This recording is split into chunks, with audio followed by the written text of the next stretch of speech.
There is a way that you can bring back a loved one after death. I wouldn't recommend it, though. Death is final, and cheating it always leads to bad results. But you'll want to know anyway. Well, here you go. Go to the cemetery that your loved one is buried in. This only works for those who've been buried, though. There's probably another method for cremation or something, but I don't know it. Make sure you take with you the one object that is most important to you. The emotion from this object, this sacrifice, will provide your power. Take it to the plot of your loved one and bury it over their grave. You don't have to go very far, so don't worry about running into the slab or anything. Before you cover up the hole with your object, don't forget to add a few drops of your blood to it. This imbues the ritual with your own life essence and draws them in. Then comes the final steps.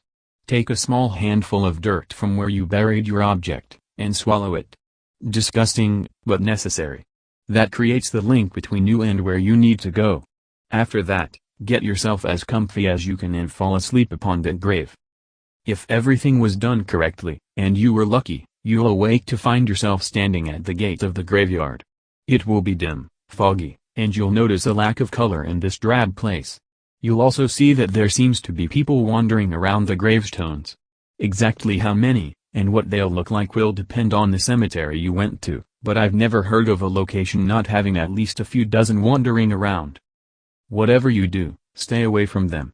These are the shades of those left behind from failed rituals or weak spirits drawn from the surrounding areas to the power of your blood and object. Even if you recognize some of them, do not go near them. They're little more than instinct now and desire one thing above all else, life. They want another chance to live, and crave nothing more. Even if the shade's mind is so far gone it doesn't even recall why. And if one catches you, it will try to steal that life away from you. They may notice you, they may not. If they do, evade them.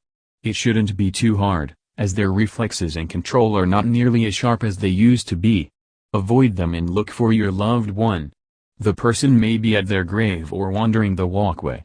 You may even find them hiding, terrified of the scene before them. When you finally see your loved one, stop. Don't go near them yet.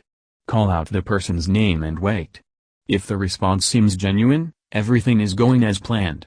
If the response is delayed, quiet, distant, or not even present, then hold on. Ask, from a distance, what was the one thing the person hated in life? As these shades progress and their minds dwindle to nothing, one of the first things to go are the memories of the things they hated in life. Any bad memory that makes life seem terrible would slip away to be replaced by that deep desire to return to the living. If your loved one's answer seems legitimate, take their hand and pray you weren't wrong. If you are, you may find yourself as a replacement shade, wandering this foggy graveyard. Be aware that their hand will be cold. Freezing. It will be like grasping solid ice, but never let go. Even if your hand starts going numb and your fingers turn black, do not let go. After feeling that rush of life, touching their hand and immediately losing it moments later, your loved one may not be able to resist the urge to take it all from you. Take your loved one back to the gate, avoiding other shades if you can. More of them may notice you now, as your living body is connected to their realm via your lost loved one. Be quick, be decisive, and do not let go of your loved one's hand.